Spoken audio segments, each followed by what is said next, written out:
Good morning. Thank you for finding time to be with us. This day it is 10 a.m. here in Nairobi, East African time. Good afternoon, good evening, depending on where you're tuned in and joining us from across the world. My name is Miriam Ogoto, and as usual, it's nice to have you join us this morning. The show, we get to bring you the latest news from across the continent of Africa, and we shall start by some of the headlines from Kenya. The Star newspaper, Ruto makes a big about turn on hustlers fund. President had said funds will not not bear interest, but now says otherwise. That story is on page 4 and 5. Drought ravages Kenya as poor short trains forecast. Very disturbing images on the front page there of the Star, in line with that drought situation in some parts of the country. Mudavadi aims to allay fears of clash with AG and Gachagua. The story is on page 6 and 7. Freedom beckons for Gachagua as DPP reviews 7 billion Kenya shillings graft case. DP Rigathi Gachagua could be let off the hook in his 7.4 billion Kenya shillings graft case, depending on a review of the evidence by DPP. His case was scheduled for hearing yesterday, but Senior Principal Prosecution Counsel Vera Hamisi told trial magistrate Victor Wakumile the matter was being reviewed after the DPP received letters from the accused persons. That story is on page 9. MCA's default on their loans cost taxpayers millions. The story is on page 8. The Standard newspaper, the main headline: Millionaire hustlers. The vetting of cabinet secretary nominees started off to surprising revelation about their wealth generated from various income streams, from Musalia Mudavadi's 4 billion Kenya shillings to Wahome's 218 million Kenya shillings. They say it was earned from years of hard work. The story is on page 4 and 5.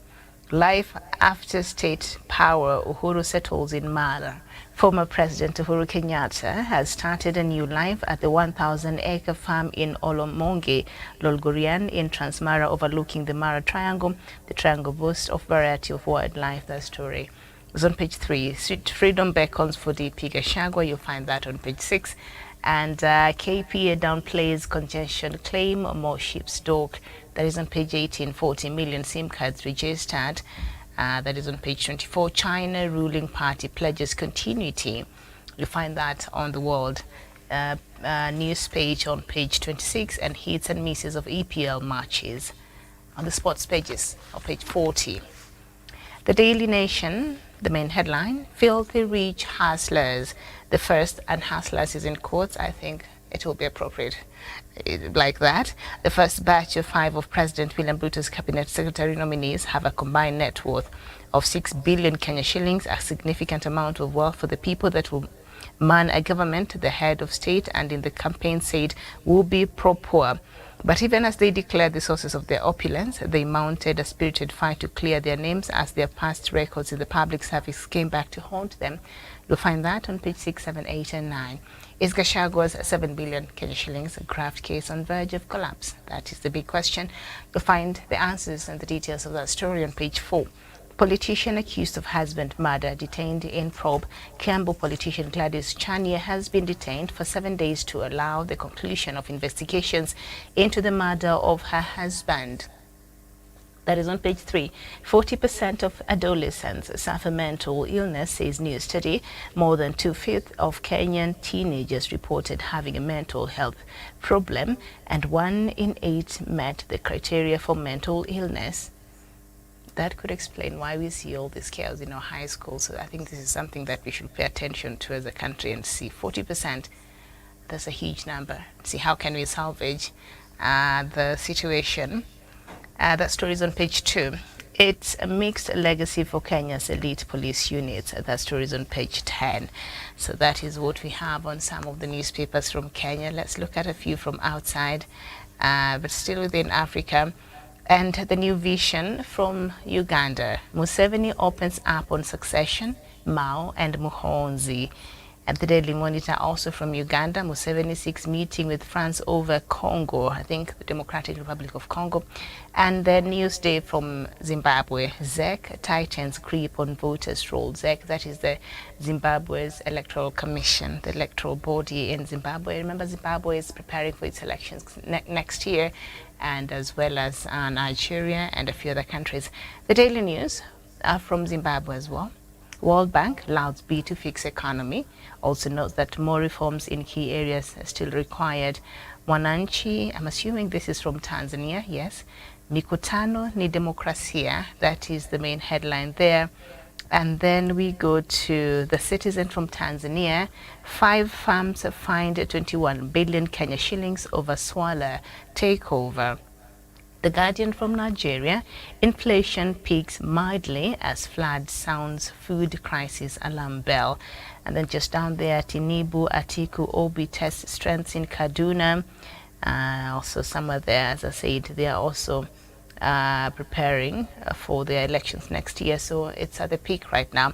Showdown of 4 broadcast stations in Zamfara, threat to democracy, says Guild of Editors, and I think I have that story in details just coming up shortly.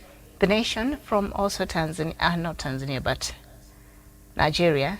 My plans for prosperous united Nigeria, that by Tinubu, and then just up there, my administration's scorecard by Buhari. Now that is something that I would like to read. I'm interested to see how Buhari thinks he performed in his administration, close to 8 years now, and I'd like to especially listen to his thoughts as far as handling the security in the country is concerned, because I think he's been patting himself on the shoulder, but when you look at the news and everything else that is happening in Nigeria, it seems to portray a completely different picture. But I think I'll get the details of that for my own, I'd like to know what he's saying.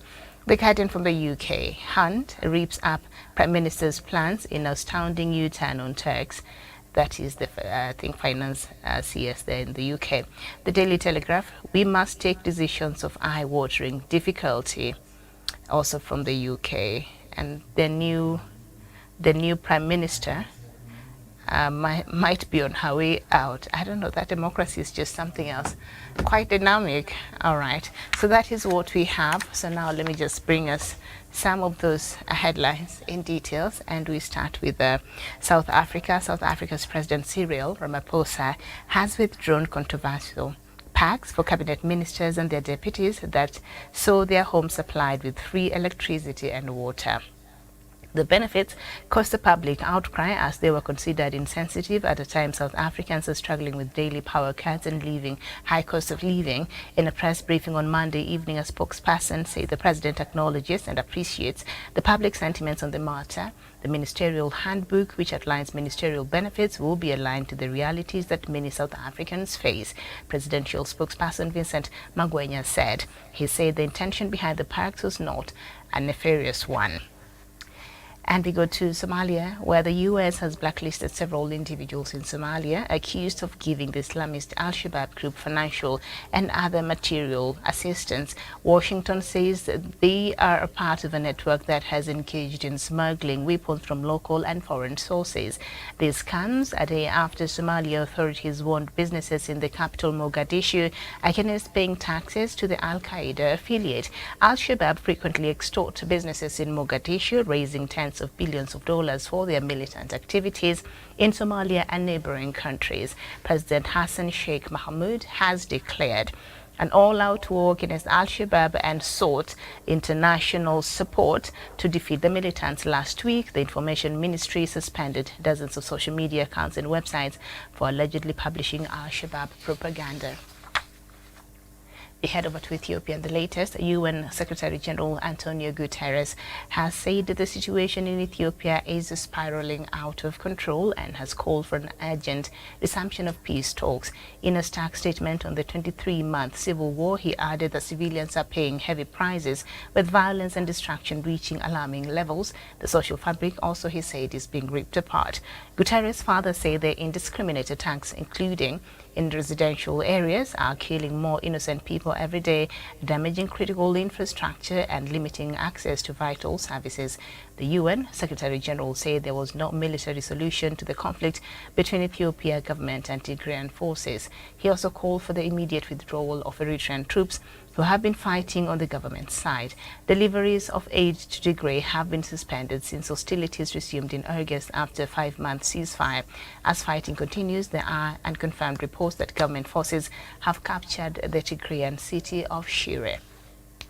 We go to Zimbabwe, and the country has launched a program to engage with families affected by the 1980s military operation dubbed Gugu Rahundi that left an estimated 5,000 people dead. The crackdown that targeted mainly opposition strongholds in the south and western Matabeleland provinces has remained a sensitive and divisive subject. In 1987 pact, which united former leader Robert Mugabe's party and that of his rival Joshua Nkomo, ended the crackdown but failed to deliver a lasting solution, and marginalization has persisted.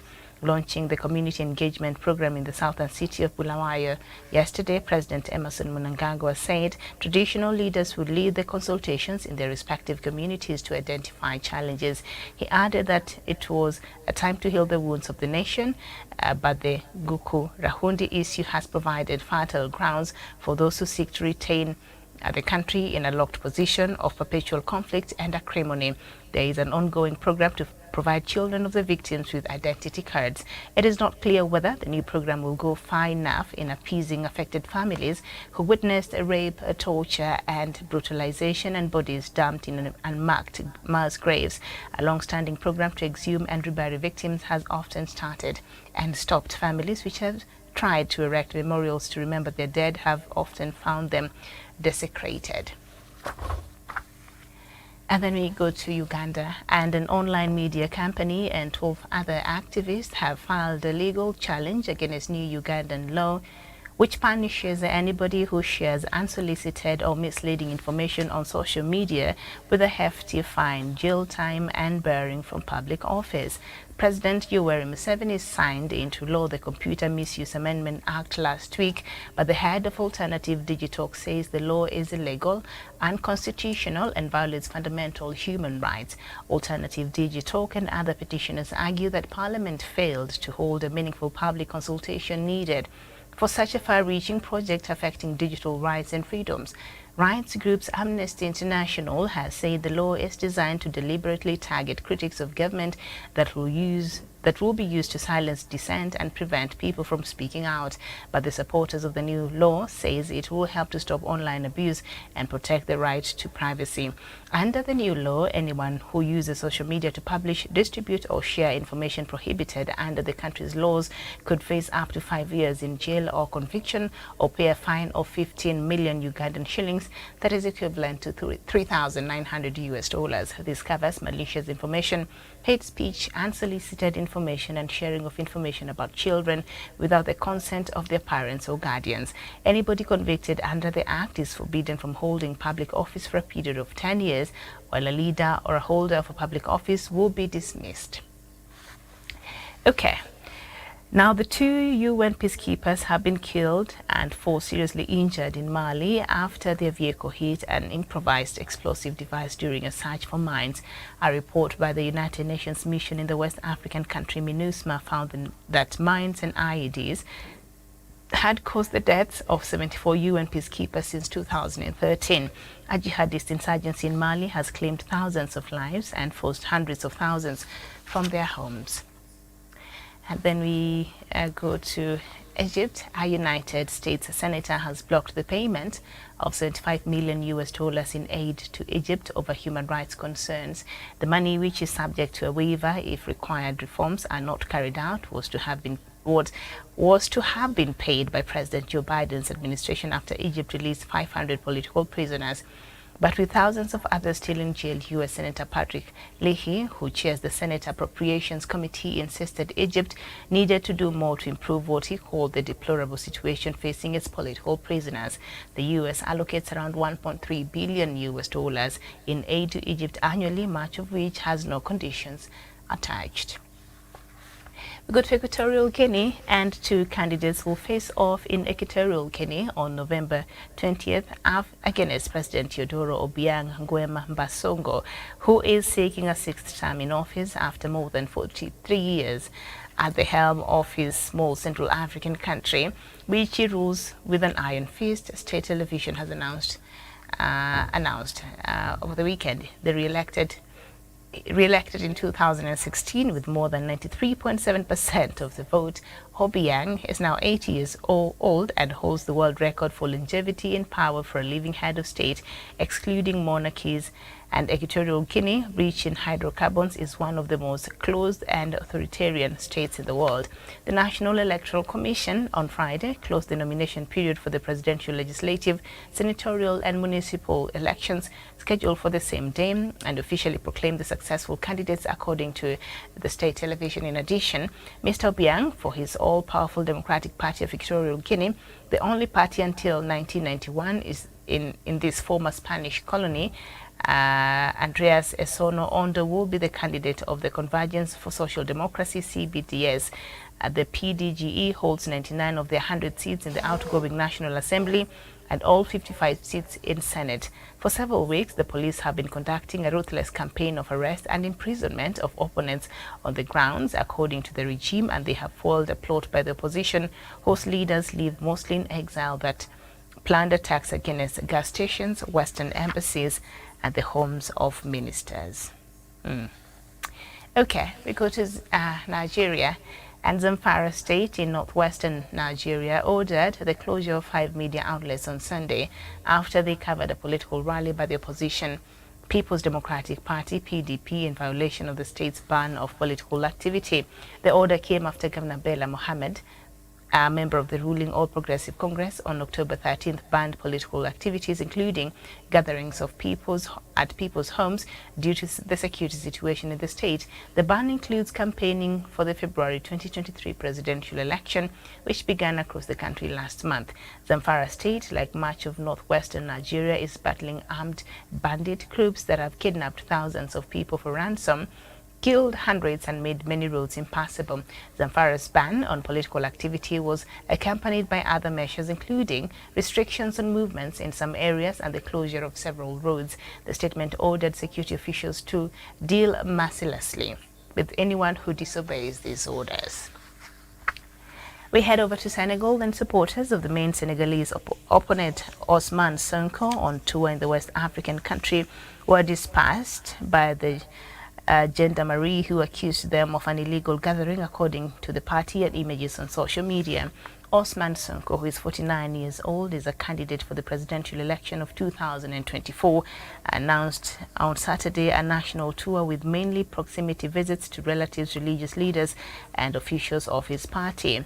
In Bois, a town 80 kilometers south of Dakar, where the tour began on Sunday, the gendarmerie intervened to disperse a crowd that was following him. Mr. Sonko accused according to images broadcast by his party's Jotna TV. During an altercation with a gendarmerie official, the latter asked him to avoid crowd and not to occupy the public highway, which Mr. Sonko defended. He accused the gendarmerie of executing illegal orders in images posted on social networks showing the deployment of police in the areas he was visiting around Boa. Head back to Ethiopia, and the Ethiopian government on Monday reiterated its willingness to hold peace talks, but it said it will continue with its military operations in the northern region of Tigray, a day after the African Union called for an immediate end to hostilities there.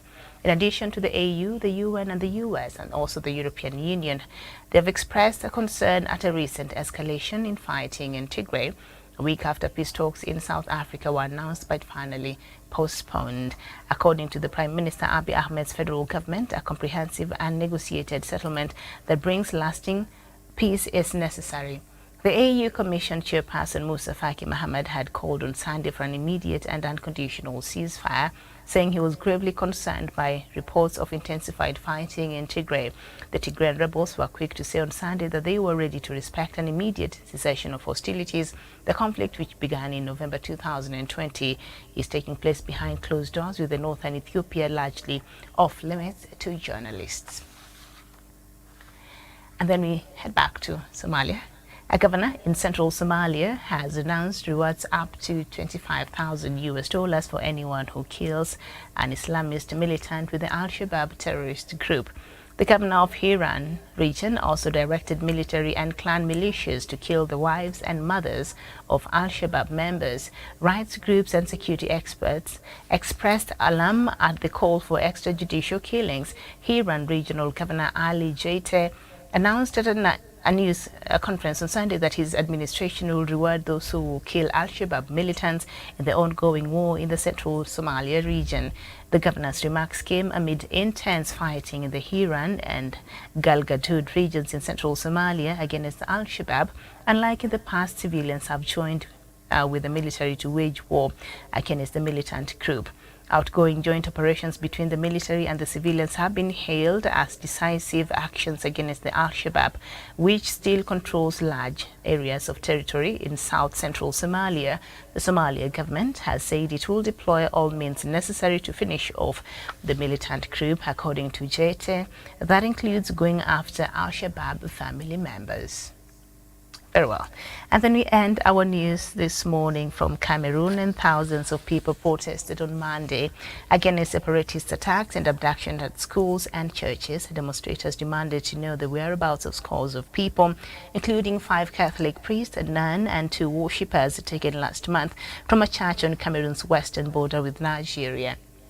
Hundreds of people marched in Ebonyi, a village in the Tombells district, asking separatists to stop brutalizing, abducting, killing and maiming civilians. The Tombell district in the southwest region, one of the 2 regions that the separatist group want to split off from Cameroon for a new English-speaking state. During the daily protest that started on Saturday, demonstrators say they want all schools shut down by rebels to reopen so children can have an education.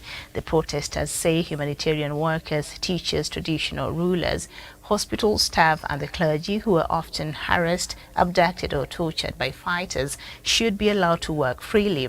Protesters are also demanding that all captives be immediately released and said no one should be forced to pay ransom.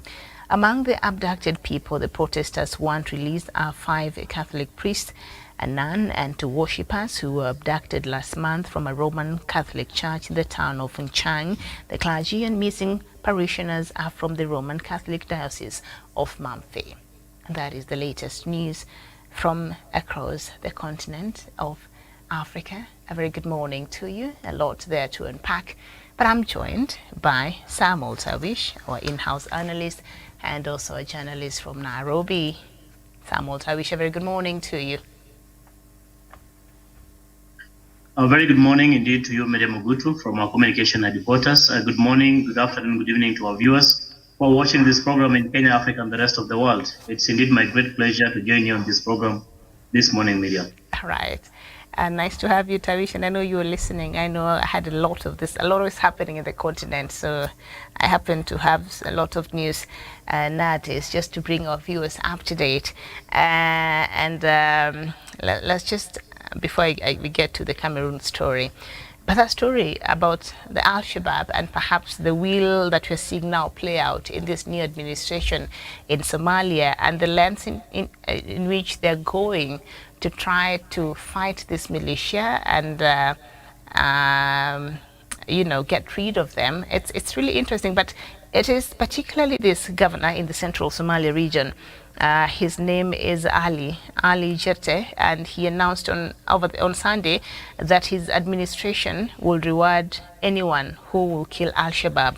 So whoever who kills Al-Shabaab fighter will be given 5,000. Any Al-Shabaab fighter will be given $5,000. And anyone who kills a senior Al-Shabaab commander will be given $10,000, while anyone who kills top leaders like Ali Dere, who is Al-Shabaab spokesperson, will be rewarded about $25,000.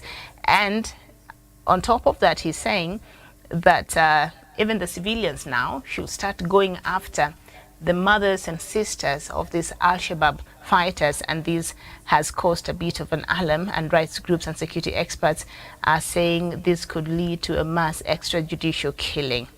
I don't know, what are your thoughts of this new approach? Thank you so much, Miriam. It may not necessarily be a new approach, maybe in the case of Somalia, but we all understand that in most cases or scenarios that we have witnessed, when it becomes so difficult for security apparatus sometimes to apprehend or to be able to arrest these illegal groupings, then they resort to such desperate measures just to try and see whether the members of public can really be of help or cooperate to help them apprehend or even of course, kill these individuals. I'm not very conversant with the law and the constitution in Somalia to the extent that I mean, any civilian or member of public can decide to kill just any person for suspecting them to be involved in illegal of course groupings, like in this case the Al Shabaab. It's one thing that maybe I'll need a bit more of research really to understand whether it is admissible in as far as the constitution of Somalia is concerned. Because if it was a Kenyan case, then it would have been more of arresting or apprehending or reporting to the authorities about these individuals, but not necessarily eliminating or really getting involved in what appears quote unquote extrajudicial killing, because it's not easy. Like even we've had testimonies from those who have been carrying out the operations in Somalia, of course the AMISOM and now ATMIS. I mean, when you hear their confession, they're saying it's not very easy really to tell who is a member of the Al-Shabaab or a member of the public, because they do not have a unique face. They do not have a unique dress. They do not carry maybe unique machinery. So they're just but part and parcel of the members of the public. So for you to be able just to execute something on suspicion that they are members of the illegal Al-Shabaab movement, Miriam, then I think that is something that maybe will also call for outcry and intervention from members of the international community, and more so the human rights crusaders or advocates in the world. So it is something that needs a bit more of proper understanding really as to how this is going to be done. But I will suppose that the incentives being given to members of the public will be to help give the security apparatus, especially the SNA, Somalia National Army and others, the security apparatus, giving them, of course, requisite information. Because if these individuals or these groups really live amongst members of the public, so it will be easy also for them to identify and report to the relevant authorities for, of course, action to be taken. But I do not quite subscribe to the issue of saying anyone suspected or whom you perceive to be a member of Al-Shabaab should be killed or executed by a member of public. That will end up really people misusing such kind of freedoms and misusing such kind of course, leeways that have been offered by government or such particular senator by going ahead and killing people who are innocent. So I do not quite subscribe to that thinking that people need to be executed or killed on suspicion of being members of Al-Shabaab. But the same should be reported to the relevant authorities for action to be taken, Miriam. I submit. Thank you so much. I don't know, this reminds me of a few years ago. Remember when we had a serious threat as far as Al-Shabaab is concerned here in the country, and I remember the government rounding up the illegal immigrants in the country. Remember when they were being taken to Kasarani, because at that time the government argument was that some of these people know who these people are. They are their family members, and so they were not cooperating as far as outing them is concerned. Al-Shabaab will go. Remember when grenades were becoming a very normal occurrence here in Nairobi, and it was scary to go to the mall or to just be somewhere crowded. It was becoming very scary. So the government really attempted to take very punitive measures, which of course might not have been the best thing, but it seems to have borne some fruits, because shortly after that we saw the attacks. Decrease, and we don't have to worry so much about our security walking around Nairobi or being anywhere safely. But the government had a feeling, you know who these people are, so if you cannot cooperate with us and we are providing you with safe haven, so we are rounding you up and we are deporting you back. But you see, in Somalia, you cannot deport them back. That is their country. So perhaps when you look at how this government, the new government, is handling the fight against this Al-Shabaab, and you compare it with Farmajo's administration, there seems to be a will to really get, I don't know, and I could be wrong, to really get rid of Al-Shabaab. But I've expressed my reservations here. about the use of these militias, because I think they will pose another security challenge thereafter in just a few years from now, after maybe Al-Shabaab is a gone thing. But how would you look at the will of the current government in Somalia as far as the fight of Al-Shabaab is concerned? And when you look at it, is there some hope that maybe this is a war the country might win? Clearly, Miriam, as it is being manifested, the new administration in Somalia appears to have the goodwill.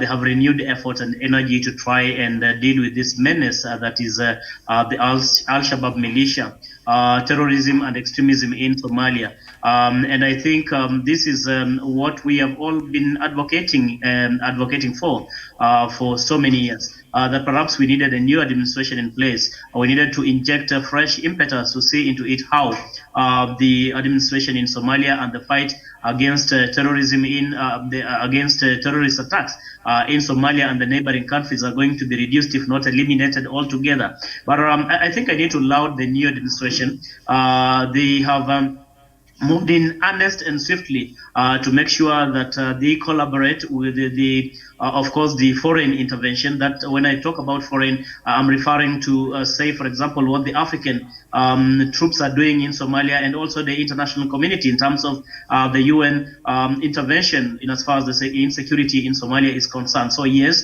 there's that renewed effort and commitment being manifested from the new administration, and I think this only amplifies the effort of what is being done by other, of course, other troops, for example, other organs in the continent of Africa. And it does also imply that, Miriam, we need to give more support, be it material, be it resource, be it training, be it moral, to Somalia and Somalia administration to see into it how they can be able really to tackle this menace that is in Somalia today, Miriam, because we all appreciate the fact that insecurity in Somalia is insecurity in the neighboring countries under threat in terms of terrorism and extremism, not only in the African continent or the neighboring countries, or even within the Somalia territory, but by and large globally. So it is in the interest of the global community to see into it that this menace is dealt with accordingly, so that by the end of the day, a semblance of tranquility, peace, and security is being restored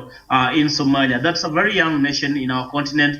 We've seen it being embroiled in this kind of course, a conflict, of course, that has been necessitated by the Al-Shabaab, and we will hope, it is our prayer that Somalia can have a sigh of relief by the end of the day, that at long last they can be able to have a new page altogether in terms of them having to enjoy the security, to enjoy the peace, and enjoy the tranquility that every other nation, or most of them in the African continent and globally, are enjoying. It's not good scenes or good pictures to continue seeing people being made, genocides, or people being bombed every now and then, people being displaced, people running away from their homes just for fear of losing their lives. We want to see the people of Somalia, and even those who ran away, those who are, for example, being hosted in Kenya, Kenya's refugees like Akuma, refugee camps, being able to go back home and build their families and build their country so that they can be part and parcel of the African continent, the African renaissance that we have all been preaching about, Miriam.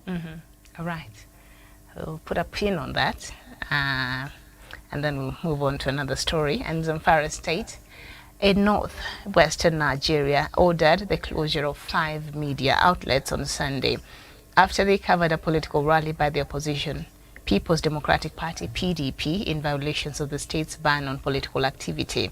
The order came after Governor Bella Mohammed, a member of the ruling All Progressive Congress, that is the ruling party, on October 13th banned political activities, including gatherings at people's homes, due to the security situation in the state. And I do understand it's a very volatile area, so I don't know. The insecurity in Zamfara State has been at an all-time high since, I don't know, God knows when. It's not a new thing, but the leadership of this county never found it necessary to impose this ban until recently. We know, as I said, the earlier Nigeria is preparing to go to its elections next year. So the opposition party held a rally there over the weekend, a PDP, and in violation of the state's ban. So what the state decided is not to penalize the politicians who went to hold the rallies there, but to close down 5 media outlets who carried news on the rallies that happened in Zamfara state. Intolerance, is that an underlying factor there, or I mean, what do you make of this? Miriam, first and foremost, I think these tendencies of trying to gag and try to, to micromanage media and media operations, not only in that country, but in most parts of the world. And I think this is something that is so rampant in the African continent. It is a cake, it is barbaric, it is something that must be called out for, because Miriam, at this time and age, we would want to see really media being allowed to carry out their duties without any undue interference like what is happening in Nigeria today, Miriam. Because again, the media have a responsibility really to inform the public as to what exactly is happening. So when the government machinery decides to shut the media houses, and specifically those who are airing or carrying the news about political rallies and events, Miriam, we must first and foremost acknowledge the fact that the issue of political gathering, political campaigns, picketing, protesting, as long as they are peaceful, as long as they are anchored within the law, there are things that must be permitted really to go on uninterrupted. And this is not the case with Nigeria, especially in Zamfara state, like you have just mentioned, Miriam. And it is incumbent upon the authorities in Nigeria to see into it that this is not really the moment to try and torment the media. And because if they are not, they do not have a way of reaching out to the opposition and try to see how they can be able to address some of the grievances and the agitation that this state has in as far as maybe governance or politics is concerned in that region, they should find another avenue. They should find another way of trying to address this, and not necessarily trying to micromanage, ban media, and try to dictate how they are going to carry out with their activities. Because, Miriam, even the ban itself that you've alluded to, is the ban really, is it a directive coming from government? But critics will argue maybe this is just a desperate move from a government that does not want voice of dissent, that does not want the opposition to come out and air the grievances that they have probably against the government of the day. So it is important that everything that the administration does is anchored in the law, and it's something that respects the rule of law and human dignity, and more so also allow the media to be able to do their job without this what appears to be the dictatorship on part of media, and for them to be directed on what exactly to be done. As I understand, Miriam, there are laws not only locally here in Kenya, but also globally that govern the operations of the media. And if at all they're doing their work within the confines and limits of the law, if they're doing their work with the utmost fairness and what appears to be impartiality, Miriam, then they should be allowed to carry out their job. So I really would want to rebuke this action by the authorities and also call upon, of course, government to see a way on how they are going to reach out to the people who are agitating, the voice of dissent, the opposition who are carrying out these, of course, public rallies, to understand exactly how they can come together to a table and have a discussion about how they can solve some of the issues that they really feel that the administration must be able to address, Miriam. Very well. And moving on swiftly, this time to Equatorial Guinea. Apparently, they'll be having an election. The reason why I'm saying apparently is because most likely it's just a formality, So this time it's not just President Teodoro Obiang Nguema Basongo who will be on the ballot, but also there are two more candidates who will be facing off. And Teodoro Obiang has been in power for the last 43 years. He's the longest serving head of state here in Africa, at the helm of the small Central African country, which he has ruled with an iron fist. I think we all know that. He was re-elected in 2016, and he garnered about 93.7% of the votes then. He's about 8 years old, and the PDGA, that is his party,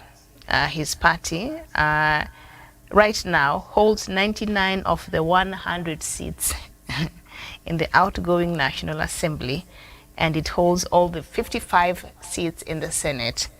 So this will be a daunting task for the other people who will be challenging Obiang for this position. I don't know if this is an election that is awaiting to happen, or it's just a formality to sanitize that process. Miriam, one, I do not expect any surprises in as far as this impending election in Equatorial Guinea is concerned, because again, just like it has manifested itself in the previous exercises of similar nature, I mean, the president, Obiang, has had his way always. And I think it is because of the dictatorial, the dictatorship that is President Obiang. That is why you see almost every other political party or grouping that will want to come and challenge him cannot get the footing, because one, he's managed really to disorient the opposition in Equatorial Guinea, and secondly, I think he's having a stronghold on the opposition, and the people appear to be having no choice but really just to go and rubber stamp. It's more going to be like a coronation, Miriam. You remember where Equatorial Guinea is today is akin to what Kenya was, say, in the late 1980s and the early 1990s, during the late President, of course, Daniel Arap Moi, during the one-party state rule, that is Kanu. And it was very difficult for you even to challenge President Moi then. Of course, even when it came to a nomination for the Kanu ticket to vie for presidential position, and during those days, you remember also we only but had a single multi-partyism, and anybody who will come up with an idea of another party or alternative to the Kanu, of course, Kanu regime, then you are going to face the music. Like, of course, there's so many people who fought for multi-partyism in this country will really attest, Miriam. So I think Equatorial Guinea still finds herself where Kenya was about 20 or so years back. I'm very happy that Kenya has made tremendous progress in that front in as far as democracy and election is concerned, because in as much as there will be critique, there appears or there's some semblance of democracy in Kenya, you will say so, Miriam. And I think Equatorial Guinea is still far from realizing that as we speak today. So I do not expect any surprise in as far as this election is concerned. We're just but going to have a coronation. President Obiang himself, you've said that he's 80 years, and he still does not find reason, really, after over 40 years in power, he doesn't find a reason to hand over the baton, say, to fresh blood, or even to, to different leaders to be able to lead that country this time around. And Miriam, it is also unfortunate that the opposition leaders, most of them in Equatorial Guinea, have not found reason really to be able to sit down together and form one formidable political movement that will be able to upset the status quo that is in Equatorial Guinea for all this time, Miriam. What we have seen in the past, and more so in the African continent, if it were not for the unity of the opposition parties, Miriam, coming together, then it is most likely that you will be unable, or really able rather, to unseat a sitting president. We have seen it, say, in Uganda, where opposition leaders cannot sit down together and front one formidable candidate. We've seen it in various other parts of the, of course, various parts of the African continent. But look at what, for example, happened in Ghana, where the opposition candidate was able to oust the sitting president, John Mahama. Look at what happened, for example, in the Gambia a few years back, when we had, of course, President Yahya Jammeh being ousted from power after over 20 years in power. It does speak about the unity of purpose by the opposition. If at all their interest is about not necessarily ousting the one who is in power, but if their ambition is driven by the desire to serve the same people, why can they find reason to sit together and only and amalgamate all these small political affiliate parties in the name of opposition, so that they can be able to face this single president as one party, so that they increase their chances of winning? But when they're disintegrated, Miriam, then I'm telling you for sure, Miriam, the President Obiang is going to have a field day, and will not be surprised when he's declared winner in this election. In fact, you've even gone ahead and mentioned he has about 193 elected leaders out of, is it out of 100 or thereabout? He has, so what does it tell you, in essence? In Parliament, right now, the outgoing National Assembly, he has 99 out of 100 seats. And in the Senate, his party has all the 55 seats. It's amazing. So Democracy. how can you be able, for heaven's sake, how can you be able to really unseat such kind of a leader? I think there has to be much to be done, more so by the democratic institutions in that country, and also on the part of the opposition leaders. All those who think like he's not President Obiang has outlived his stay in power, and think that maybe it's time to have a paradigm shift. It is time to have fresh blood in place. They only but have no choice other than uniting and facing him as a united front, Miriam. Mm-hmm. All right, and of course his party is Democratic Party of Equatorial Guinea. So his party is quite democratic there, PDGE, and his son is the deputy president of the same country. So he's quite a socialite on Instagram, and he reminds me so much of President Museveni's son. I don't know if I can draw parallels, but something in there looks quite the same, and feels the same, and sounds the same, and smells the same. Anyway, let's just move right ahead and go to Uganda, President Museveni's country. And an online media company and hope other activists have filed a legal challenge against new Ugandan law which punishes anybody who shares unsolicited or misleading information on social media with a hefty fine, jail time, and barring from public office. All right. President Yoweri Museveni signed into law the Computer Misuse Amendment Act last week, but the head of Alternative Digitalk says the law is illegal, unconstitutional, and violates fundamental human rights. Alternative Digitalk and other petitioners argue that Parliament failed to hold a meaningful public consultation needed for such a far-reaching project affecting digital rights and freedoms. Rights group Amnesty International has said the law is designed to deliberately target critics of government and will be used to silence dissent and prevent people from speaking out. But the supporters of the law say it will help to stop online abuse and protect the right to privacy. So this law seeks to punish anybody who shares unsolicited or misleading information. So that means Muhoozi will be the first person to be taken in. What do you think? You see, Miriam, the problem with this kind of laws that we continue to enact, mostly in the African continent, are not really for posterity. They are just meant to serve some special interest. And it is unfortunate for President Museveni and his administration and whoever was behind this particular bill, which has now been passed into law, Miriam. Because the thing is, what could have informed the president? What could have informed that bill really to be passed into law? How come that it has come at this particular time, Miriam?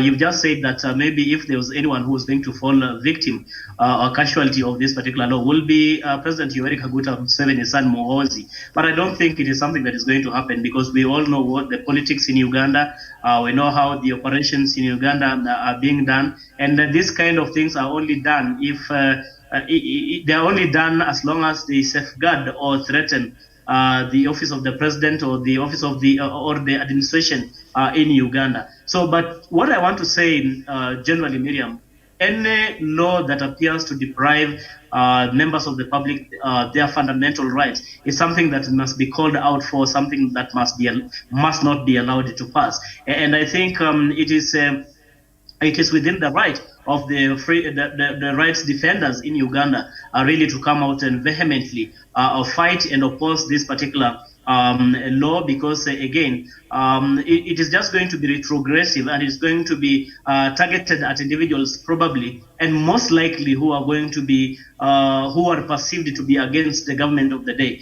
So that's why I want to insist. President Museveni has been in power for over 36 or so years. And there will come a time when he will have to exit power, whether dead or alive, and he will have a new administration in place. So whatever kind of laws that they are propagating or passing, whether through himself or through the proxies or through his powers as the president, he must be able to acknowledge by the end of the day that these laws that they are making or passing or enacting must be made for posterity of the people of Uganda and not necessarily to serve some special interests as we perceive them to be serving the interest of the regime of the day. That is very, very unfortunate, Miriam, because after all, what is the essence of a government? Really, it must do things that are coherent with the interests and desires of the people, and things that are in tandem with the laws of the land. But as it is in Uganda, Miriam, President Museveni wakes up one day and proposes through himself or even his own allies or through his proxies in parliament and pass laws that are only but going to serve his interests. I even watched him just previous day being interviewed on one of the local televisions in Kenya. He was being asked about the issue of the term limits for president. And he said the issue of the term limits, it was not about him. It was about the people of Uganda who had a conversation about it and found it fit really to remove the term limit altogether because it was not serving their interests. But we all know from where we sit as analysts, observers, and journalists that the whole thing was instigated and being supported by President Kaguta Yoweri Museveni and his government so that he can have unfettered and continued stay in government, something that is very, very unfortunate. And I think it is one of the biggest contributing factors to the destabilization of most African countries. When you have presidents who want to be in office for life, they do not find reason to exit when their time is up. And I think that is why you see there's been problem every other time we have elections in Uganda. And there will ever come a time, really, we hope, that Uganda will have a transition from Yoweri Kaguta Museveni's administration to a new administration. Not necessarily, it could be his son or somebody else, but we'll really want to see an election that reflects the will of the people, and so that the people are allowed to exercise their democratic right and electing a leader of their choice, and not the kind of coronations that we continue to witness in the African continent today. So, Miriam, I support that agitation by the rights defenders in Uganda that such laws which are retrogressive should be repealed and not allowed really to pass. Okay, thank you. But there's also some section of that law that I agree with. This covers malicious information, hate speech, unsolicited information and sharing of information about children without the consent of their parents or guardians. I think we also have that, especially under the media laws and ethics in this country. I think you cannot even show the face of a child when you're doing a story unless it may not put the child in the harm's way. So I think I agree. I wonder they did not have that in their laws yet, because I think that is quite basic as far as protection of children and other people whose interest groups are concerned. But I do agree with that part of the law. So anybody who will be found guilty of this will have to part with 15 million Uganda shillings. That is equivalent to $3,900 there. So that is quite. Miriam, to me, Miriam, I view it as just an icing on a rotten cake. I think that is what basically they're doing, because when they make these retrogressive laws, yes. I think they also try to bring something that appears to be appeasing to the members of the public, so that by the end of the day, in as much as there's that outcry about the bigger implication of this particular law, that there's also an aspect of positivity in it, and I think that is how they've tried to balance it, but it's not serving the purpose by the end of the day. All right, I agree. Okay, so the UN Secretary General Antonio Guterres has said the situation in Ethiopia is spiraling out of control and has called for an urgent resumption of peace talks, because he's saying that the violence is now far-reaching and destruction of properties is on alarming levels, and civilians are the ones who are paying a very high price. And I think we've reiterated that on this platform countless times. The Ethiopian government on Monday reiterated its willingness to hold peace talks, but said it will continue military operations in the northern region of Tigray a day after the African Union called for immediate end to hostilities. And of course, in the similar story, let me see what Tigrayans are saying. Tigray have they're saying they're willing to agree to a ceasefire. I think part of the story, I can't find that line, but they're saying they're willing to an immediate and unconditional ceasefire. That is what the Tigrayans are saying. The rebels on Sunday, they say they're ready to respect an immediate cessation of hostilities. But the Ethiopian government is saying that it is willing to hold peace talks, but it will continue with military operations in the northern Tigray with the help of the Eritrean forces on the other side. It's getting complicated every day, and unfortunately people's lives are at risk here, and we continue losing a lot of lives and putting civilians in very difficult situations here. And now the UN is saying this situation has spiraled out of control. I mean, for me, it spiraled out of control when it started. So I don't know if they're just waking up to this fact. Miriam, we have said it so many times that for us to be able to make any progress in as far as trying to deal with the situation in Ethiopia is concerned, that there must be absolute ceasefire from either groups. But now when you have the government of Ethiopia coming out and maintaining that they will continue with the military operation in that part of the country, then Miriam, I don't think really it speaks about the commitment and the will from the Ethiopian government to be able to find a solution, a long-lasting for that matter, as far as this conflict is concerned. Because if they were really committed, if there was that will coming from the government, then some of these issues we talk about in terms of ceasefire, in terms of allowing, say, humanitarian aid to reach to these affected areas, in terms of not giving really conditions on some of the issues or for proper negotiations to be able to take place. Because again, with this kind of grandstanding and conditions, Miriam, by the end of the day, you'll not be able to get an amicable solution to this conflict. So I think I want to beseech the government of Ethiopia that they must not relent, and they must not, divert from the parameters or the tenets of these talks in as far as finding the solution to this conflict is concerned. Because again, Miriam, if we have all signed the treaties, if we have all signed agreements in as far as how this, of course, conflict must then be brought to an end, we must all really commit to abide by it. If you have another party really rescinding, as Ethiopia government is trying to do, then Miriam, we may not after all find a solution to this matter. And maybe it is in their interest to see this continued fight and conflict in that part of the country, and that is why they continue reneging on some of the issues that are so fundamental and critical in this operation, because in finding the solution to this conflict is concerned.